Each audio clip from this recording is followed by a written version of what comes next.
할렐루야. 네. 새해가 밝았습니다.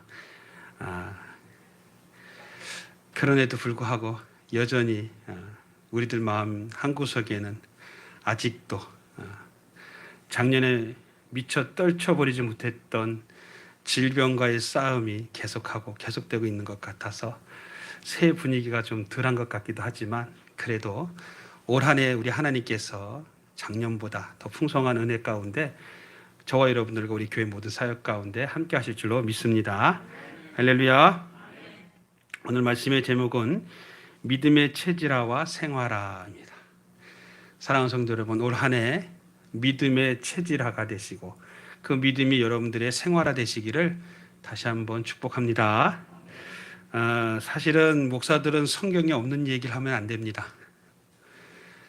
특별히 목사들은 다른 분들도 마찬가지지만 성경에 없는 얘기를 해서 하면 안 되는데, 오늘은 성경에 없는 얘기를 말씀을 토대로 해서 제가 한번 여러분에게 비유적으로 한번 말씀을 드리고자 합니다. 하루는 사탄이 하나님을 찾아가서 이렇게 질문을 했다고 합니다. 하나님, 모든 만물들은 하나님께서 지으시고 난 다음에 야, 좋다 이러시면서 보기에 좋았다고 말씀을 하시지 않았습니까? 그런데 왜 유독 사람을 지으시고 난 다음에는 좋다 이렇게 말씀을 안 하셨습니까? 이렇게 사탄이 하나님에게 질문을 던졌답니다. 그러자 하나님께서 대답하시기를, 모든 만물은 내가 창조할 때 완성품으로 만들었다. 내가 천지를 창조할 때 그날 창조한 것들은 완성품으로 만들었기 때문에 내가 보기에 너무 좋았다라고 얘기한 것이다. 그런데 인간은, 사람은 미완성품으로 지어졌기 때문에 그렇게 말하지 않았다.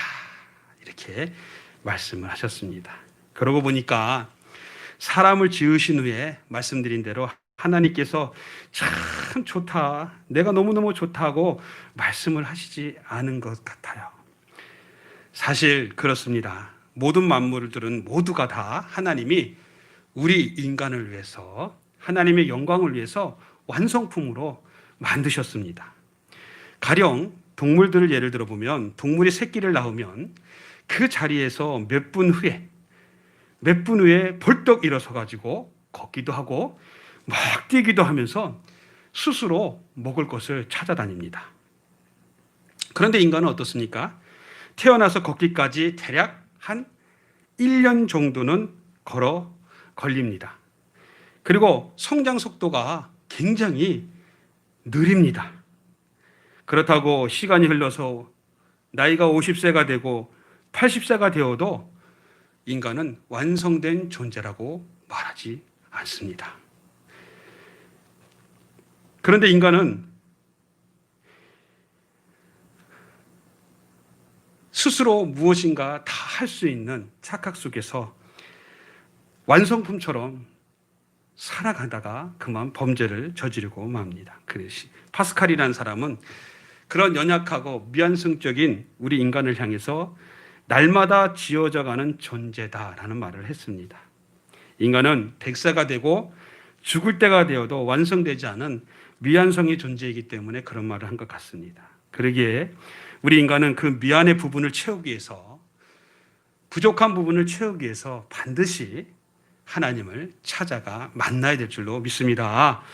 왜냐하면 하나님이 우리를 창조하셨기 때문에, 창조하신 분이, 우리를 지으신 분이 우리의 부족함을 아시고 그 부족함을 100% 채우실 줄로 믿습니다.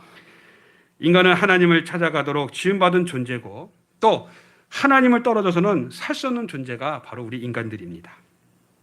우리 인간들은 하나님을 이렇게 하루하루 매일같이 삶을 통해서 만나 하나님의 은혜 가운데 잘 지어져 가야 할 줄로 믿습니다. 그러기 위해서는 좋은 습관이 필요합니다. 아주 좋은 습관이 필요하다는 거예요. 습관에는 우리가 알고 있듯이 좋은 습관이 있는가 하면은 나쁜 습관도 있습니다. 나쁜 습관은 누가 가르쳐주지 않아도요, 너무나 잘 배워요. 저희 아버님이 살아생전에 저한테 그런 말씀하셨어요. 아범, 나쁜 거는 쉬이 배워도 좋은 거는 참 더디 배우게 돼. 나쁜 거 조심해야 돼. 이런 말씀을 간혹 저한테 하셨어요. 나쁜 거는 참 누가 가르쳐주지 않아도 신기하게 금방 내 체질화가 되고 내 생활화가 되는 것을 보게 됩니다. 가령 예를 들어서 우리 교회에서 담배 피시는 분들은 거의 없겠지만 이 담배가 화두죠. 이번에 새로 포장된 담배 용지에 좀 더 적나라하고 아주 심한 그런 담배 피임으로 말미암아 생겨난 이런 썩어지는 모습들 뭐 이렇게 막 그런 것들을 사진을 진짜 붙여놨는데도 불구하고 그걸 사다가 그걸 보면서 그걸 핀단 말이죠. 이번엔 아주 더 굉장히 적나라한 것을 갖다가 디자인했다고 하더라고요. 담배값도 막 올렸어요. 담배를 피지 못하게 하기 위해서 많이. 그래서 여기저기서 이 담배를 좋아하는 사람들이 불만이 많죠. 그뿐입니까? 담배 피울 장소까지도 자꾸만 협소해지니까 이 애연가들이 아주 곤란에 처해서 어찌할 바를 지금 모르고 있습니다. 그래서 이참에 한번 담배를 한번 끊어보자 하는 마음을 가지고 결심을 하는데요. 이미 중독이 돼서 이 담배 끊기가 너무너무 힘들고 곤란함을 겪는 것을 보게 됩니다. 자, 개인적으로나 사회적으로나 이럴 때 정말 많은 사람들이 담배를 지금 끊는 그런 추세거든요. 옛날에 기독교에는 무조건 담배 술을 하지 말아야 된다. 이런 것들이 이렇게 지배적으로 돼 있었는데 이런 거를 떠나서 사회적으로도 개인적으로도 이 좋지 않은 이 담배를 이번 기회에 혹시 피시는 분이 있다면 끊어보시기 바랍니다. 이게 좋은 습관이 아니에요. 담배도 습관적으로 피는 거거든요. 자신의 건강에도 문제가 되지만 자신뿐만 아니라 가족들의 건강도 위협을 하고요. 특별히 사랑하는 자녀들의 건강을 해치기 때문에 이 담배는 좋은 습관이 아닙니다. 그래서 좋은 습관은 장려를 하지만 나쁜 습관은 하루라도 빨리 끊고 정리하는 것이 좋은 줄로 믿습니다. 자, 우리 주변에 보면은 왼손잡이들이 좀 많이 있는 걸 보게 됩니다. 왼손잡이. 저는 오른손잡이인데 여러분들은 왼손잡이가 혹시 여러분 주변에 계신지 모르겠어요. 이 오른손과 왼손의 역할이 조금 다릅니다. 오른손은 대부분 바깥에서 뭐 떨어지는 소리 하는 거예요?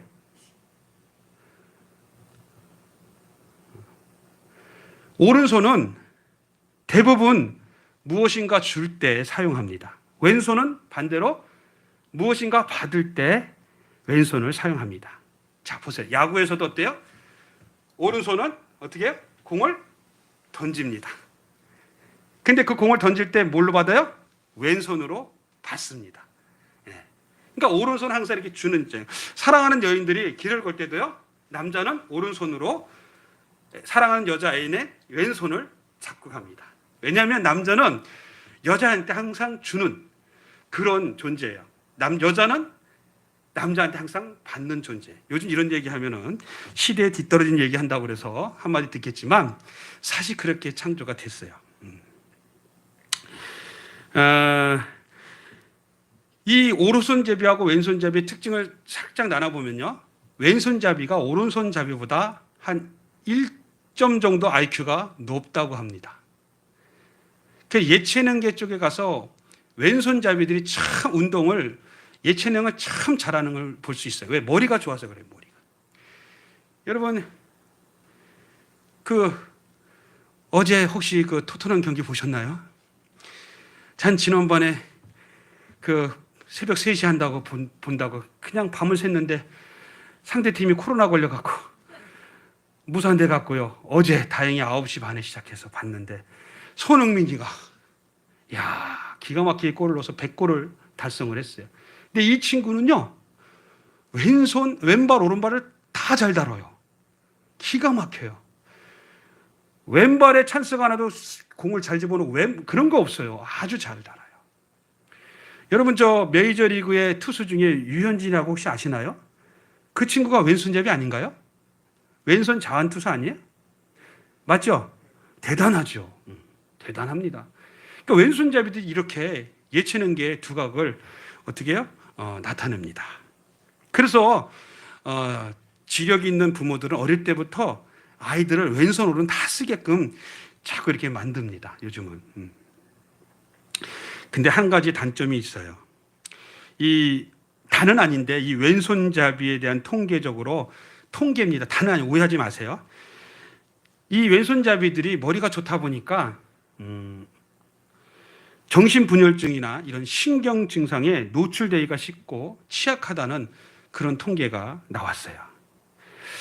그래서 옛날에 우리 어른들은요, 왼손을 쓰게 되면 어떻게 해요?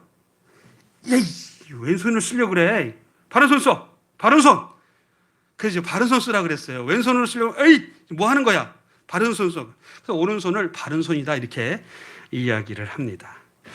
자, 이 세상의 모든 기준은 사실은 오른손으로 어떻게 해요? 위주로 돌아갑니다. 자, 그래서 우리가 이 얘기 왜 했냐면 좋은 습관을 가지는 것이 좋다는 말이고 이런 좋은 습관이 좋은 결과를 가져다 준다는 이야기를 하고 있는 겁니다. 자, 오늘 본문에 그런 얘기가 나와서 제가 예를 잠깐 들었어요.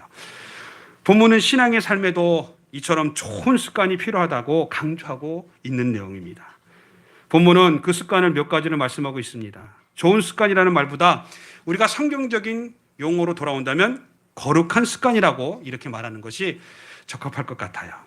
새해 첫 주일 선포되는 이 거룩한 습관이 우리 사랑하는 성도 여러분들의 심령과 가정과 삶 속에 체질화되고 생활화돼서 하나님께 영광을 돌리시길 주님의 이름으로 축복합니다. 첫 번째 거룩한 습관은 평화를 이루는 체질화와 생활화입니다.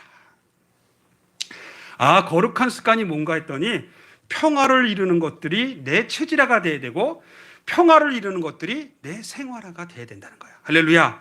사랑하는 성도 여러분, 2021년 새해에는 여러분의 거룩한 습관이 평화를 이루는 습관이 되시기를 바랍니다.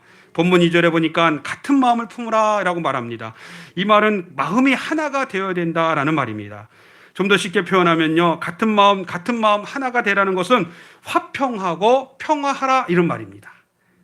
그래서 좋은 습관이라는 거예요. 마태복음 5장 9절에 보니까 화평케 하는 자는 복이 있나니 그는 하나님의 아들이라고 일컬음을 받을 것이다. 예수님까지도 이렇게 인정했어요. 네가 거룩한 습관 중에 화평케 하는 그런 체질화 생활화를 이루고 산다면 너는 하나님의 아들이라고 일컬음을 받을 것이다. 저와 여러분들이 하나님의 자녀의 백성이라면 올 한 해 가정과 삶 속에서 특별히 하나님의 교회 안에서 화평케 하는 그런 은혜로 살아가시기를 바랍니다. 그렇습니다. 화평을 이루는 습관은 가장 좋은 행동입니다. 본문은 빌립보 교회를 향한 바울의 당부의 말입니다. 여기서 두 가지로 당부하는데 하나는 주 안에서 굳게 서라라고 말합니다. 주 안에서 굳게 서라고 바울이 빌립보 교회에다가 이야기해요. 당신은 우리가 알고 있듯이 정치적으로 그리스도인들이 엄청난 핍박을 받고 있고 고난을 겪고 있던 시기였습니다. 그래서 바울도 지금 감옥에 갇혀 있었거든요. 감옥에 갇혀서 바울이 빌립보 교회, 그냥 감옥 밖에 있는 그리스도인들을 향해서 너희들이 지금 해야 될 게 뭐냐면 굳세야 되는데 신앙적으로 너희들이 굳세야 될 것이라고 얘기합니다. 그러면서 또 다시 뭘 얘기하냐면 주 안에서 한 마음을 품으라고 당부합니다. 굳센 믿음을 갖고 너희들이 세워져야 되는데 그것이 너 하나의 독단적인 것이 아니라 그 굳센 믿음이 주 안에 있는 성도들과 함께 한 마음으로 가져야 된다는 겁니다. 사랑하는 성도 여러분, 올 한 해 우리 성도님들과 부족한 종이 하나님의 거룩한 사명을 감당을 할 때 같은 마음, 같은 생각, 같은 말, 같은 행동으로 굳세게 세워지기를 축원드립니다. 당시 이 빌립보 교회는요, 문제 중에 문제가 하나가 있었는데 그 문제가 뭐냐면 유오디아와 순데게라는 이 두 여인의 지도자 때문에 골치를 썩었어요. 당시나 지금이나 교회 안에는 여자들 파워가 셌던 것 같아요, 장로님. 저는 여자들이 제일 무서울 때가 언제냐면 운전할 때예요. 운전할 때 제일 무서워요. 그래서 저는 운전할 때 절대 여자들하고 상대 안 해요. 여자들이면 아예 안 본 척하고 가요. 쳐다보지도 않아요. 그냥 가야 돼요. 무서워요. 요즘은 여자들 상위 시대 돼가지고요. 요즘 집에서도 조금 느껴요. 여러분들은 아닌 줄로 알겠습니다만 전 조금 느껴요. 이 두 여인이 얼마나 다퉜는지 그게 감옥에 가 있는 바울에게까지도 이게 들리게 됐어요. 그래서 이 두 여성 지도자 때문에 교회가 불화가 생기는 거예요. 서로 경쟁하다 보니까 파벌을 생기고요. 교회 불화가 생긴 거예요. 여러분, 교회 내에서는 서로 협력하고 하나가 되는 것이지, 우리는 누굴 드러내야 돼요? 예, 우리 하나님과 주님만을 드러내는 거예요. 나는 없는 거예요. 예?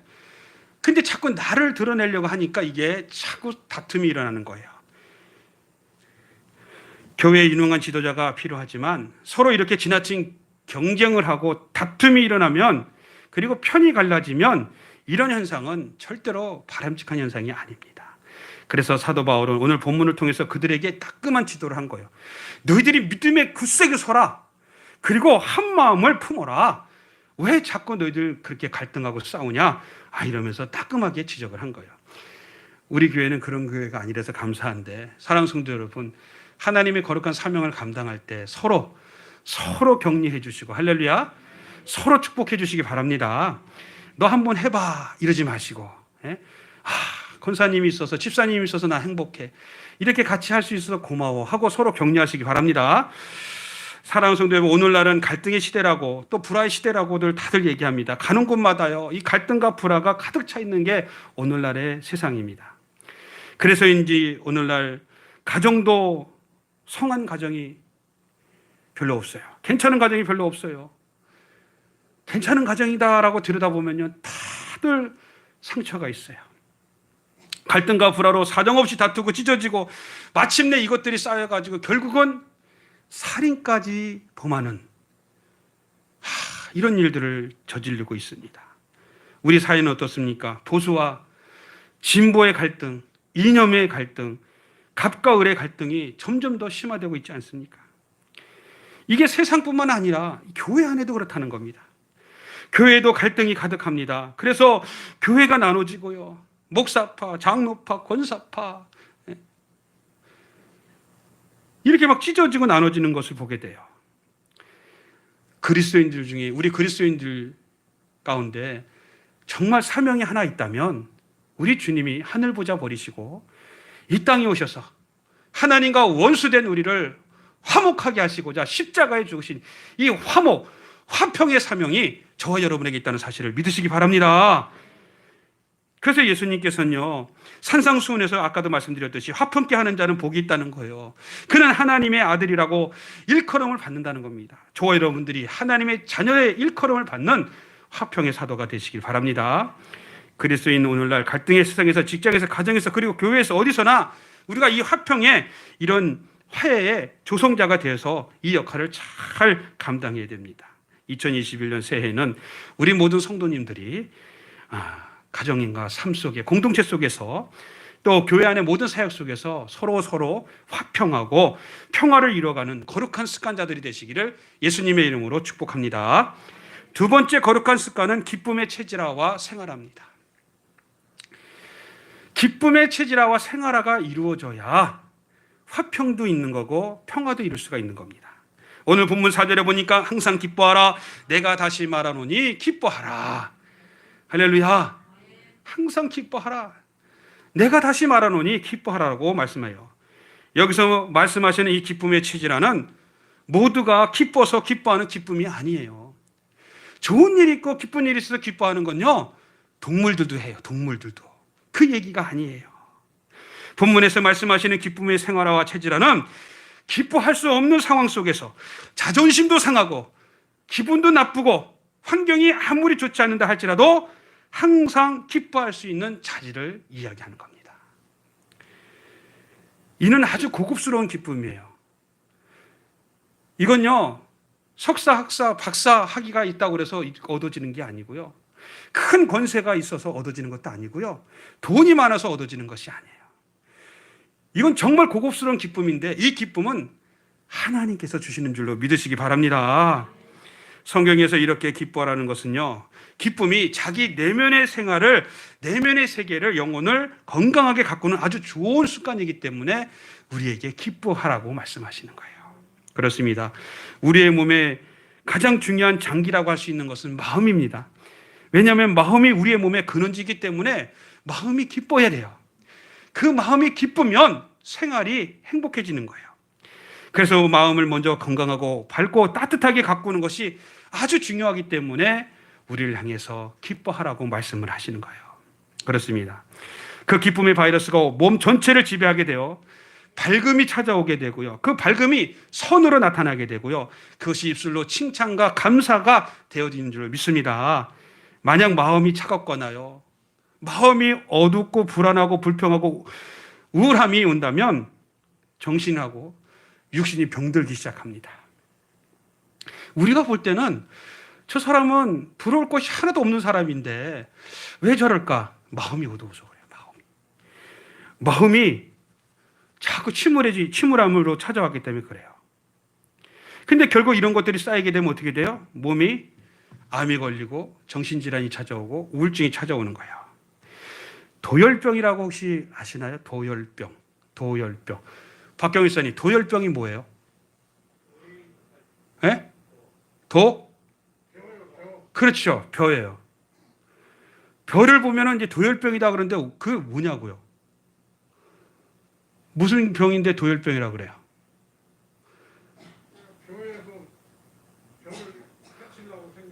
그렇죠. 벼를 해치려고 생긴 병이에요.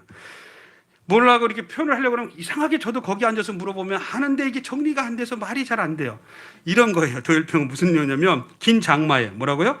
긴 장마에 햇빛이 구름에 가려지는 겁니다. 장시간 동안으로 햇빛이 구름에 차단이 된 거예요. 그래서 나타나는 병이 이 도열병인데 햇빛이 차단되니까 음지가 발생이 되고 그 음지가 발생되니까 그 음지에서 이끼가 끼고 벌레들이 발생하고 잡균들이 번식함으로 벼가 다 죽어버리는 거예요. 그러니까 햇빛을 받지 못해서 생겨나는, 따뜻함을 받지 못해서 생겨나는 병이 바로 이 도열병이라는 거예요. 여러분, 사람의 마음도 마찬가지일 겁니다. 그래서 사람은 무엇보다도 마음이 따뜻해야 돼요.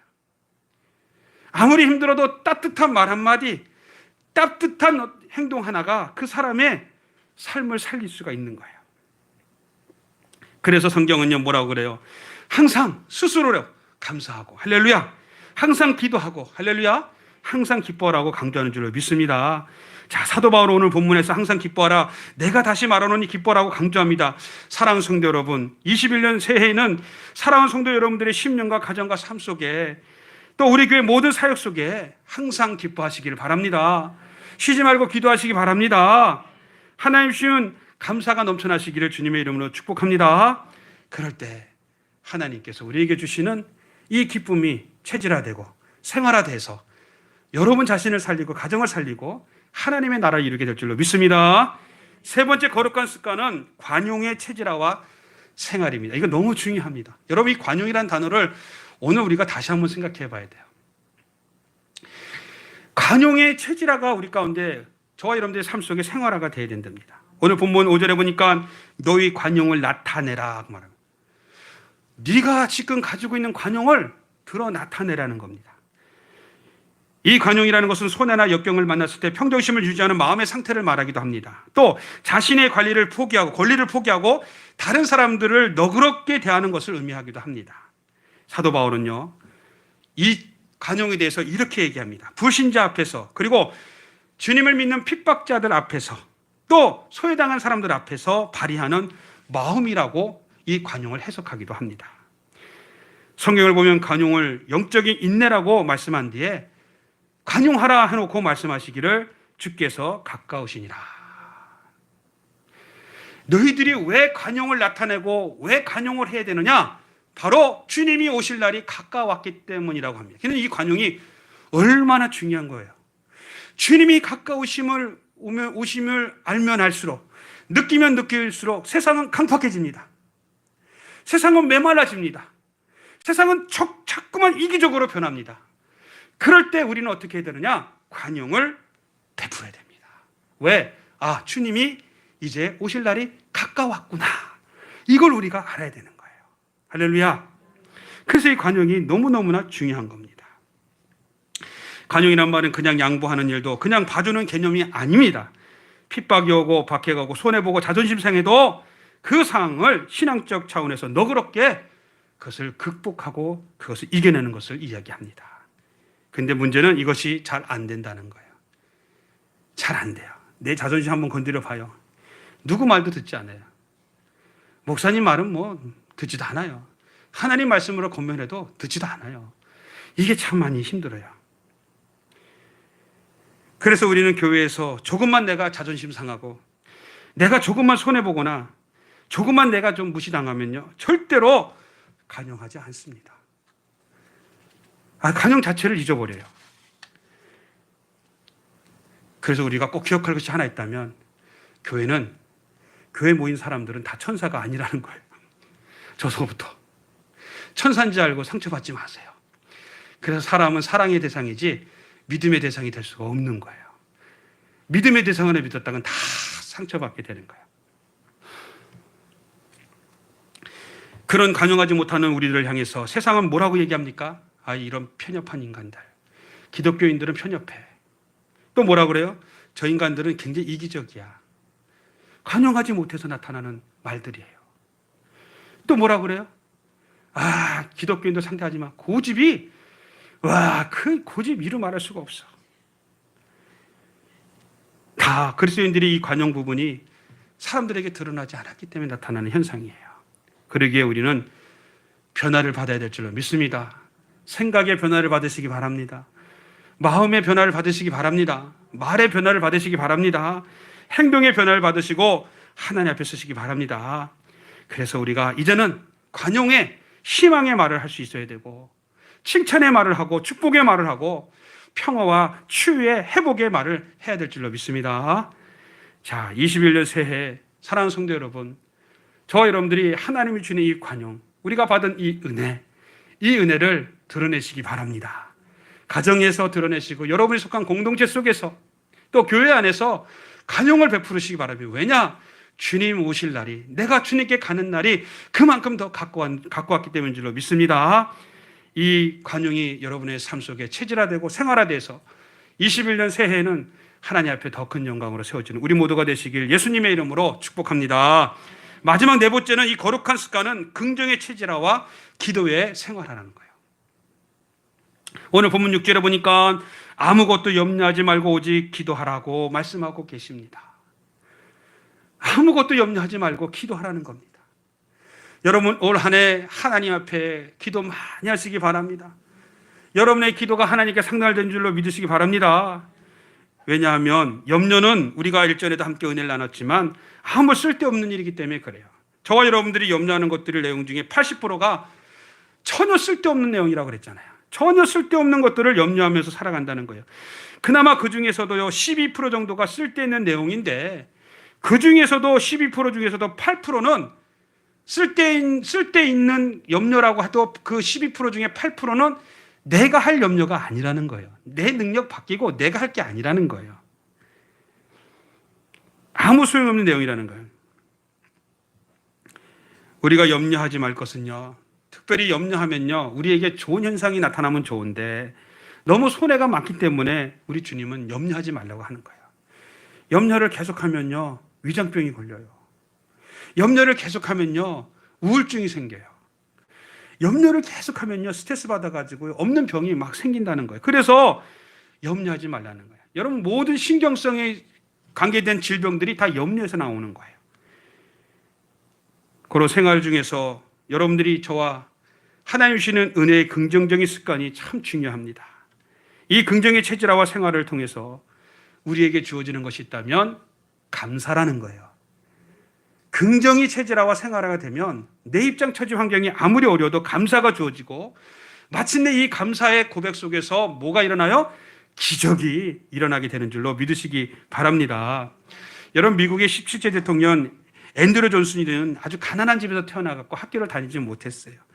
그가 나중에 성장해가지고 대통령 후보로서 유세를 할 때 상대방의 집중적으로 비난한 것이 바로 그 학벌이었단 말이에요.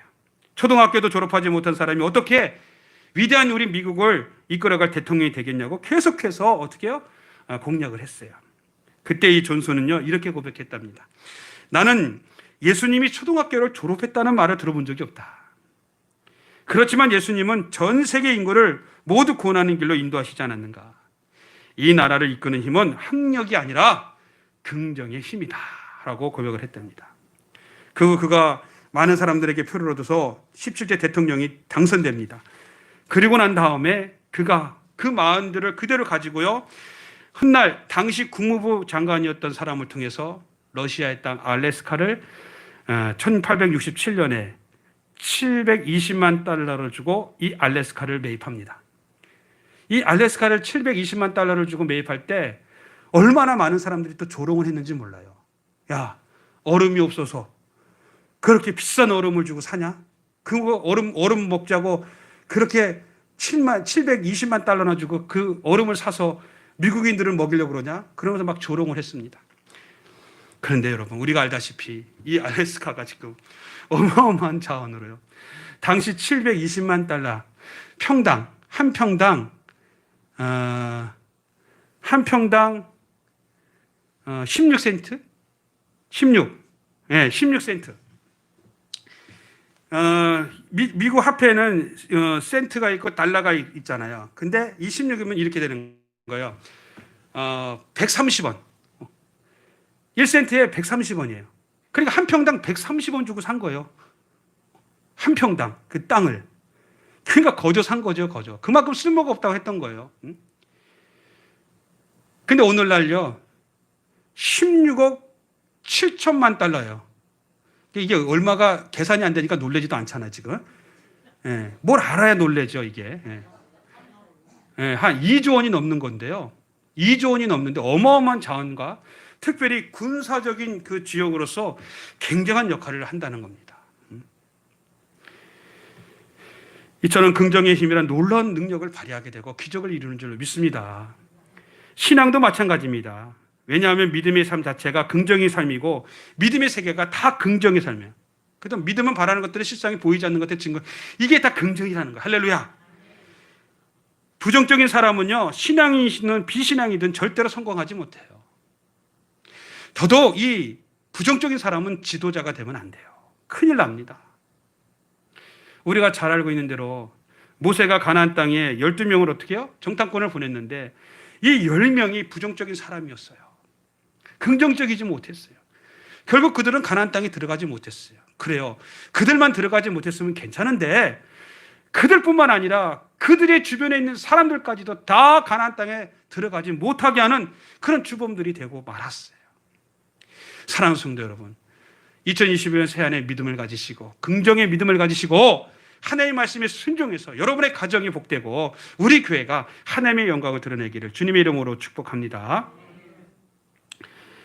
그렇습니다. 혹 내가 지금 긍정적인 사람이 아니라 부정적인 사람이라고 생각이 된다면 이 시간 그것을 끊어버리시기 바랍니다. 그리고 올해부터 오늘 이 시간부터 긍정의 믿음의 사람이 되어서 체질화가 되고 생활화가 되어서 하나님의 나라를 더 거룩하게 이루시는 우리 모두 되시기를 예수님의 이름으로 축복합니다. 그리고 기도에 생활합니다. 기도의 생활.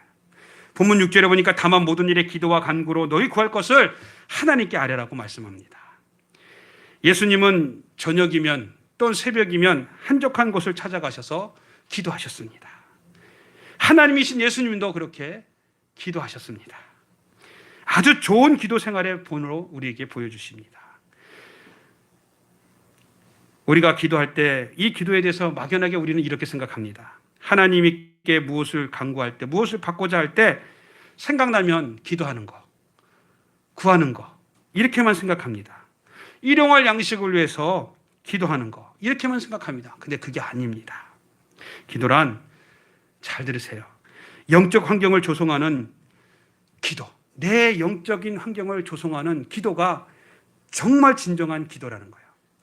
그러니까 우리가 기도를 계속 처음에 육신의 것을 구하다가요, 결국은 하나님의 나라의 의를 구하게 되잖아요. 이게 우리의 영적인 그런 환경을 조성하는 기도가 되는 거예요. 그렇게 됐을 때 무엇이든 원하는 대로 구할 때 하나님께서 역사하신 줄로 믿으시기 바랍니다. 그렇습니다. 우리는 우리의 내면을 잘 가꾸기 위해서 기도해야 됩니다. 내 내면이 건강해야 영혼이 병들지 않습니다. 하나님의 말씀을 하나님의 말씀을 충분히 우리가 묵상하고 읽고 하나님 앞에 말씀을 따라 기도할 때 하나님께서 주시는 은혜가 우리 가운데 임하게 될 줄로 믿습니다.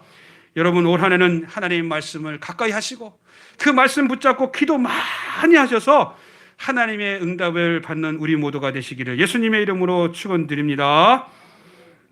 사랑하는 성도 여러분, 이제 말씀을 맺기를 원합니다. 우리가 이 땅에서 생활을 할 때 하나님이 주실 상을 바라봐야 됩니다.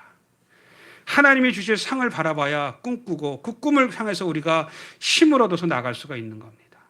하나님이 주시는 상을 우리가 생각하지 못하면 신앙생활이 너무너무 힘든 거예요. 여러분, 젊어서 꿈을 꾸는 건가요? 아니요. 꿈을 꾸기 때문에 젊은 겁니다. 여러분, 연세가 있어도 꿈을 꾸셔야 됩니다. 어떤 꿈이요? 하나님께서 나에게 주실 상을 바라보면서 꿈을 꾸면서 하나님 앞에 살아가야 됩니다. 그래야 노년이 추해지지 않습니다. 하나님께서 주실 상을 바라보지 못하고 노년을 맞이하면 인생이 추해집니다. 자꾸 움켜쥐려고만 하고요. 자꾸 아이처럼 변해버립니다. 그러나 하나님이 주실 꿈을 생각하고요. 그 상을 바라보면요. 우리의 마음은 육신은 늙어가도 우리의 마음은, 우리 영혼은 젊어서요. 하나님 앞에 무엇인가 하겠다는 그런 열정을 갖고 하나님 앞에 또 사람들 앞에 우리가 세워지게 됩니다. 우리 모두 2021년 새해에는 하나님을 향해서, 하나님이 주실 상급을 향해서 꿈을 꾸시기 바랍니다. 그리고 선포하시기 바랍니다. 하나님께서 저와 여러분들의 기도에 응답하실 뿐만 아니라 하나님께서 우리의 길을 열어주시고 가장 좋은 것으로 우리와 함께 하실 줄로 믿습니다. 오늘 사도 바울은 그 거룩한 습관을 본문에서 평화를 이룰 때, 또 기쁨을 나눌 때 관용하고 긍정하고 기도하는 습관을 제시하는 것을 보게 됩니다. 오늘 말씀을 통해서 우리에게 주시는 이 말씀이 올 한 해 저와 여러분들의 가정과 삶 속에서 깊이 뿌리가 내리시고 체질화되고 생활화돼서 하나님의 상을 바라보고 하나님 주신 그 놀라운 은혜와 복이 기적적으로 교회를 통해서, 여러분의 삶을 통해서 증거되는 거룩하고 복된 한 해가 되시기를 예수님의 이름으로 간절히 축원드립니다. 축원드립니다.